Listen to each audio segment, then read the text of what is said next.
Conférence d'information de la société civile, conférence co-animée par le directeur général du Millennium Challenge à Côte d'Ivoire, du directeur pays adjoint du Millennium Challenge Corporation et de la représentante de la société civile.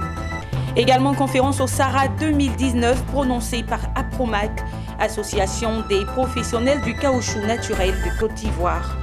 Et puis la FPPN, Fonds de prévoyance de la police nationale, a tenu ce jeudi à Abidjan son assemblée générale ordinaire. Le bilan de l'exercice 2019 a été examiné par les délégués. Nous y reviendrons. Madame, Monsieur, bienvenue à notre journal. Rôle et activité du MCA Côte d'Ivoire. C'est le thème de la conférence d'information de la société civile qui a eu lieu ce mercredi 27 novembre 2019 dans la salle de conférence du Latry Event.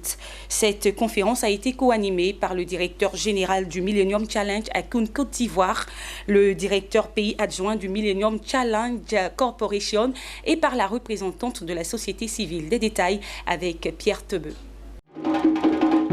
La conférence fait suite à la signature le 5 août 2019 du projet compact par le Millennium Challenge Corporation et la partie ivoirienne représentée par le président de la République. La Côte d'Ivoire a signé avec le gouvernement des États-Unis à travers cette structure un accord de don d'un montant de plus de 524 millions de dollars dénommé Programme Compact Côte d'Ivoire pour le financement de deux projets, le projet Abidjan Transport et le projet Compétences pour l'employabilité, la productivité ou projet Compétences. Cette première rencontre d'échange et d'informations a regroupé les membres de la société civile, experts et journalistes. Il en ressort de cette conférence d'échange que le projet Abidjan Transport du MCA Côte d'Ivoire est structuré autour de deux activités dont la première concerne le renforcement des infrastructures routières sur 32 km dans la ville d'Abidjan. L'objectif de ce don est de générer une croissance économique inclusive et de réduire la pauvreté.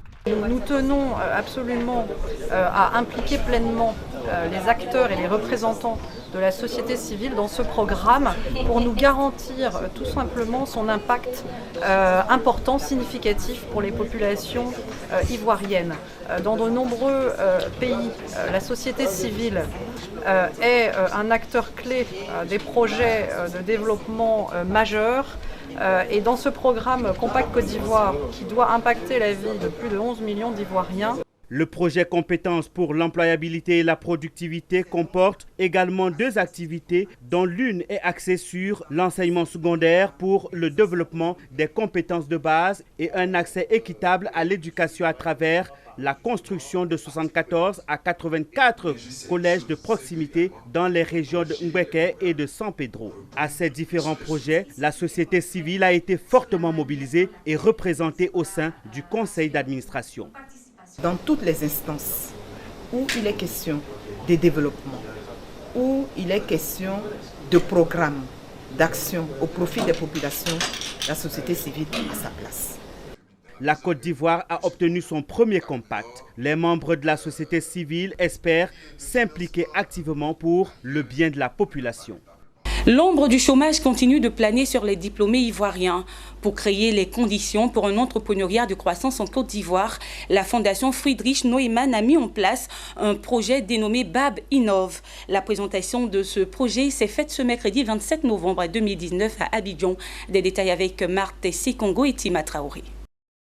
Bonne nouvelle pour les Ivoiriens. Dans l'objectif de faciliter la mise en place d'un environnement propice à l'entrepreneuriat, la fondation Friedrich Neumann crée un projet en l'honneur de la Côte d'Ivoire dénommé BAB Innove. Il s'agit d'un réseau professionnel des structures d'accompagnement à l'entrepreneuriat. Cette plateforme met à disposition des outils de suivi, des formations, du mentoring, une mise en relation, aide au financement et bien d'autres supports en vue de faciliter l'accès aux services des entrepreneurs.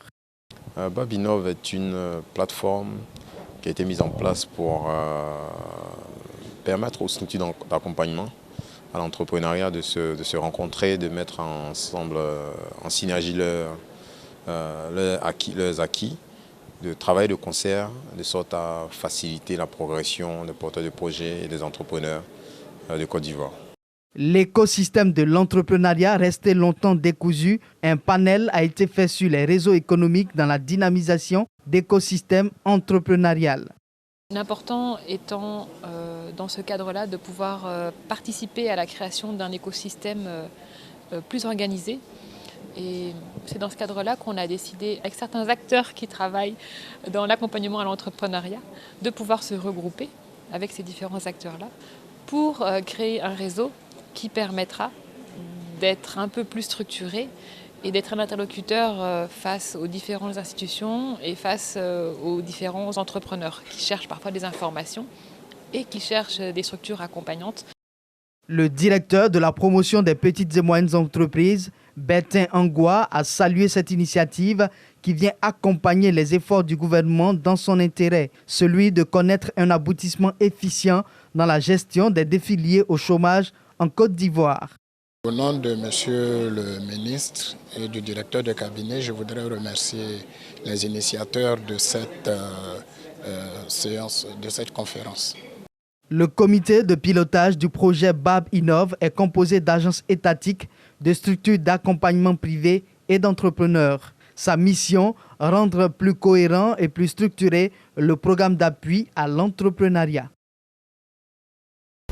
Régler la problématique de rentabilité et de la croissance de l'agriculture afin de réduire la pauvreté dans ce domaine. Telle est la vision du Forum africain pour les services du Conseil agricole. Pour en parler, un panel a été organisé à l'occasion de la 4e semaine africaine de la vulgarisation de l'agriculture, en abrégé SAVA, le 26 novembre dernier. On en sait plus avec Marthe Sekongo et Maruseri.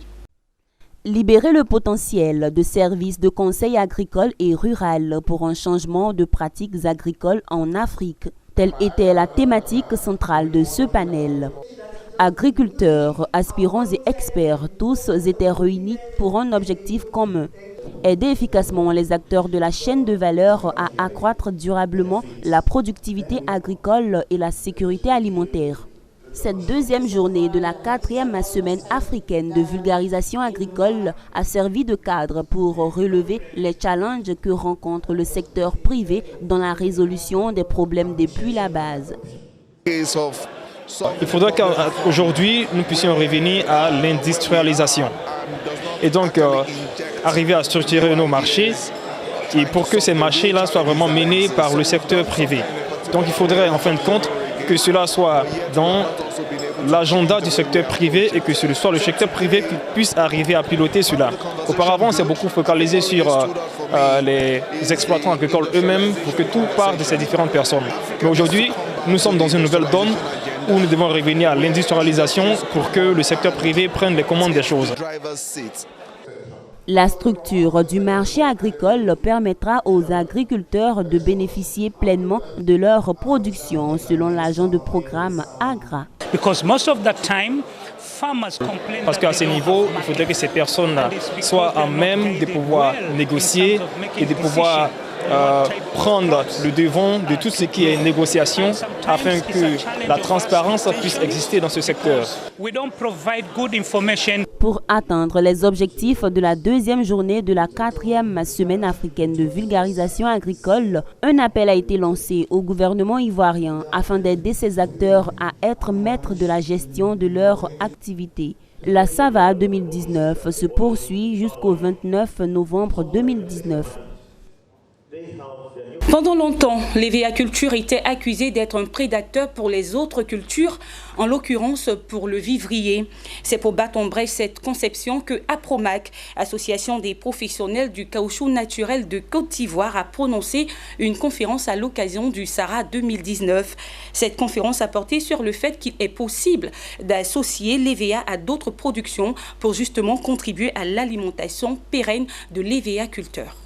Dans la droite ligne de la thématique centrale du SARA portant sur l'agriculture intelligente, l'APROMAC saisit l'occasion pour vanter les mérites de cultiver l'EVA en association avec d'autres productions, notamment le vivrier. Il s'agit à travers cette démarche de dire aux producteurs agricoles qu'il est possible de faire cette combinaison dans le but d'une alimentation durable. Cela implique toutefois de la rigueur dans l'utilisation des espaces de production.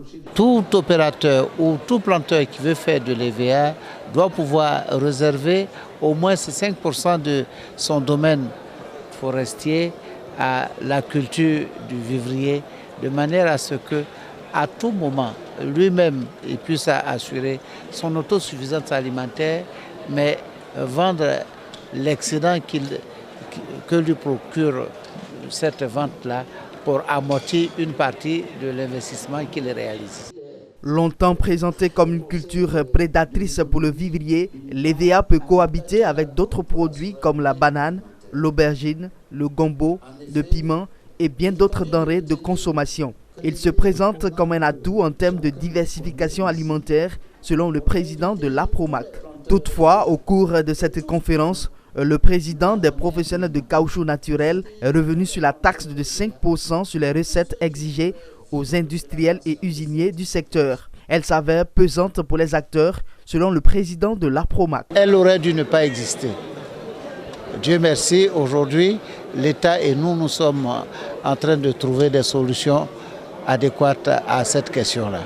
Cette conférence de l'APROMAC sur le thème « l'EVA culture », un atout pour la souveraineté alimentaire, a été riche en échanges pour les participants venus nombreux à cette rencontre. En faisant de l'EVA et en associant à l'EVA, par exemple, l'ananas ou même des maraîchers, eh bien, ça peut porter. Ça permet aux producteurs, en entendant la production, au moins d'avoir de quoi vivre. En termes de perspective, les professionnels espèrent voir les prix s'améliorer et faire de la transformation complète et entière de l'EVA en s'orientant dans la confection de produits dérivés. Leader africain de la production de caoutchouc naturel et 6e mondial, la Côte d'Ivoire abrite la plus grande usine de traitement de caoutchouc naturel d'Afrique et produit 60% du caoutchouc du continent. L'objectif recherché en 2019 est de porter la production à plus de 700 000 tonnes sur une superficie de 600 000 hectares. C'est un reportage signé Mon Désir Nascimento et Marius Seri. Le Conseil EVA Palmier à Huile a marqué de sa présence à cette 5e édition du SARA, Salon de l'agriculture et des ressources animales, ouvert à Abidjan le 22 novembre 2019 et prendra fin le 1er décembre prochain. Le stand du Conseil EVA Palmier à Huile a attiré un beau monde. Mon Désir Nascimento et Ayouba Doumbia nous conduisent à la découverte de ce stand. Pour sa première participation au SARA, Salon de l'agriculture et des ressources animales, le Conseil EVA Palmier à Huile a fait tache d'huile. Sur son stand, ne cesse d'affluer du monde. Les acteurs de la filière EVA Palmier à Huile, élèves, étudiants des grandes écoles et même les curieux défilent. Tous venus savoir davantage sur le Conseil EVA Palmier à Huile, organe régulateur de contrôle et de développement de cette filière, mais aussi s'informer sur les opportunités d'affaires. Occasion saisie par le directeur général de cet organe pour préciser la mission et les ambitions de son institution. Entre autres ambitions, créer les conditions d'une nouvelle dynamique de croissance et de développement pour la filière EVA Palmier à Huile en mutation. Il nous revient de veiller à ce que le planteur puisse vivre décemment de son activité. Comme vous le savez, le gouvernement a décidé que désormais, pour toutes les filières agricoles d'exportation, le planteur est au moins 60% du prix international. Et donc cette réforme est en cours dans le secteur de l'EVA du palmier à huile. Il nous revient donc de revisiter le mécanisme pour qu'on parvienne à mettre en place donc ce dispositif. Et très bientôt, je l'ai dit à plusieurs occasions, que des travaux sont en cours.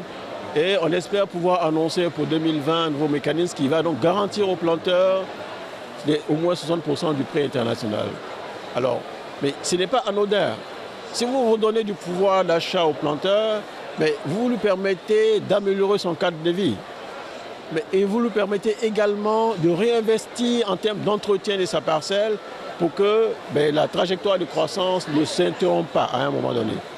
Des films institutionnels diffusés en boucle et d'autres produits dérivés représentant la chaîne des valeurs de cette filière exposés ont attiré du monde. Toutes choses ayant entraîné des entretiens et rencontres B2B pour Edmond Koulibaly-Founigué, directeur général du Conseil EVA Palmier à Huile. Très satisfait pour la plupart donc, de savoir que désormais il y a un organe qui, pour le compte de l'État, va accompagner au quotidien le développement de ces filières. Parce que, vous savez, la question est tellement importante qu'il faut quelqu'un qui se dédie à la tâche. Et je crois que pour la plupart, ils ont été très heureux de savoir que l'instrument qu'ils ont tant demandé à l'État est aujourd'hui en place et opérationnel et est à leur écoute. Le conseil EVA Palmier à Hull est créé le 3 août 2017 par la loi numéro 2017/540. Cette loi lui confère le statut d'organe de régulation, de contrôle et de suivi des activités de la filière EVA Palmier à Hull. Toute autre chose à présent, une rencontre d'échange et de concertation entre les autorités en charge des villes ivoiriennes concernées par l'érosion côtière s'est ouverte à Abidjan. Initiée par le programme de gestion du littoral ouest africain, l'objectif de cette réunion est de solliciter l'implication des parties prenantes institutionnelles pour mieux lutter contre le phénomène de l'érosion côtière. Le reportage de Walter Kofi, Ézéchiel Seri dans un commentaire de Pierre Tebeu.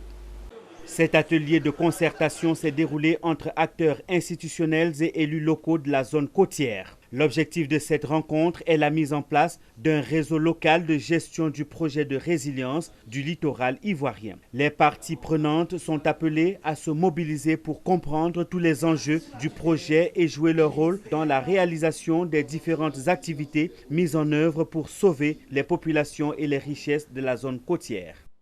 Les phénomènes tels que la submersion marine, l'érosion côtière, l'élévation du niveau de la mer deviennent de plus en plus fréquents. Ils menacent, d'une part, les populations riveraines par la destruction de leurs habitations et le bouleversement de leurs moyens de subsistance.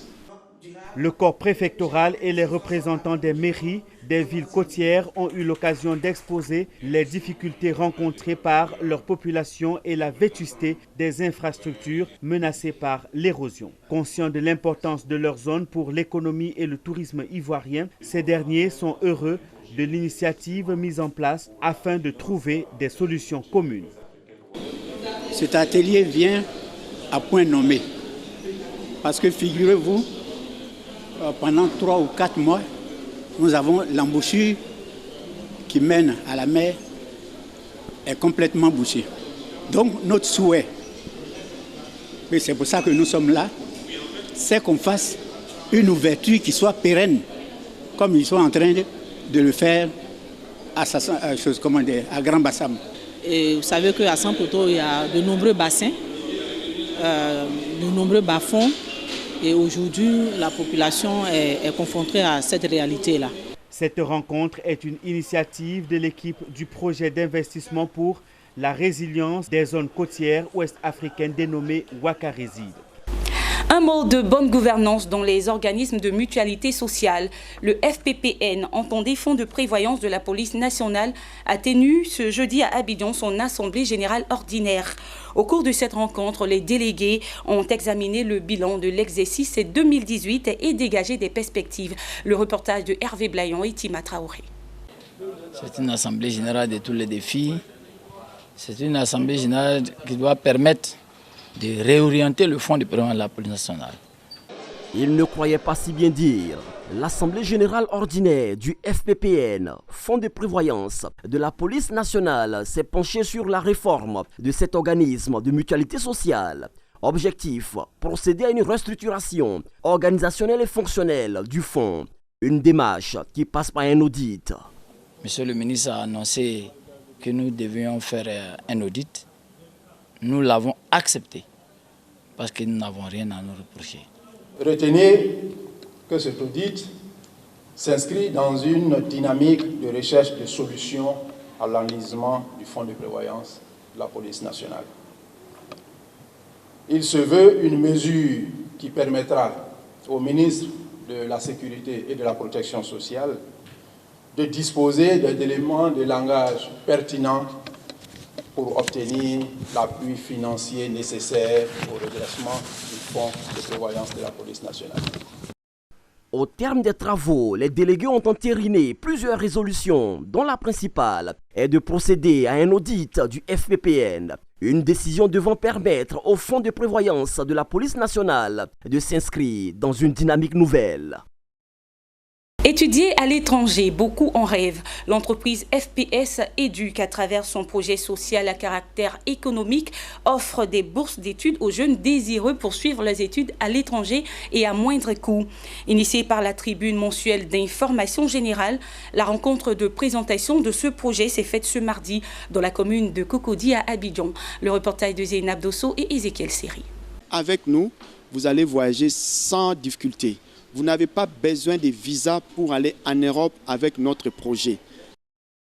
Offrir des bourses d'études à moindre coût aux étudiants africains est une priorité pour l'entreprise FPS Éduc, en partenariat avec des universités en Chypre du Nord. C'est une opportunité que pourront saisir désormais ces étudiants issus de familles modestes et qui aspirent à poursuivre leurs études à l'étranger. Les étudiants pourront bénéficier de bourses d'études allant de 50% à 100%.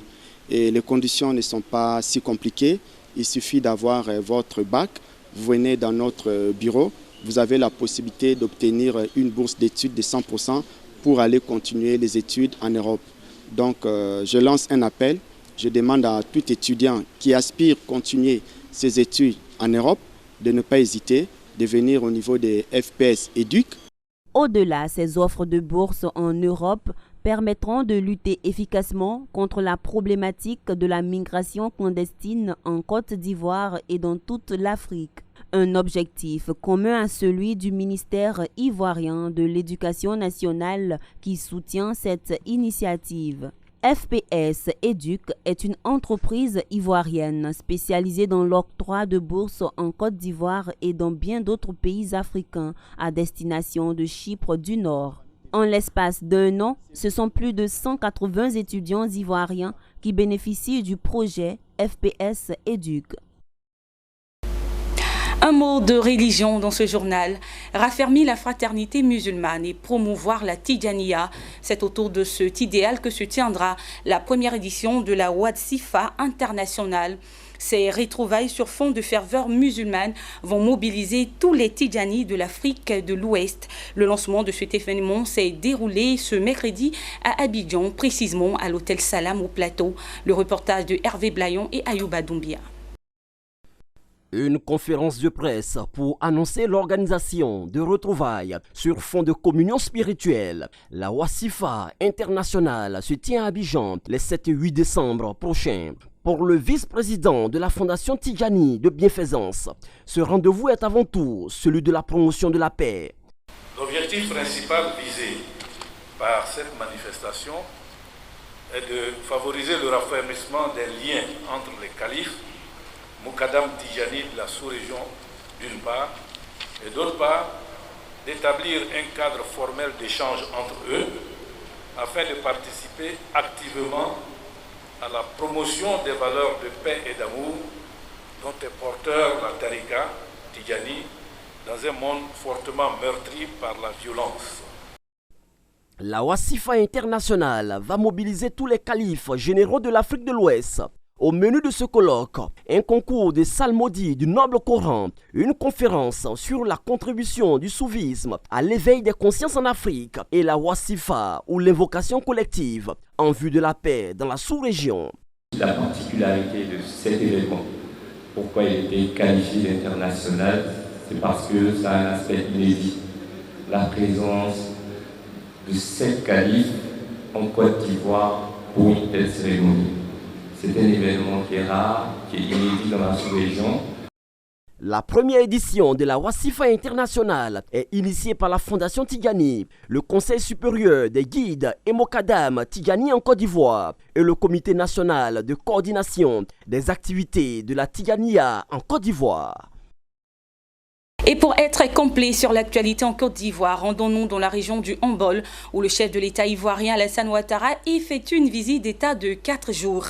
Le mercredi à Katiola, Alassane Ouattara a procédé au raccordement du quartier moderne au réseau électrique.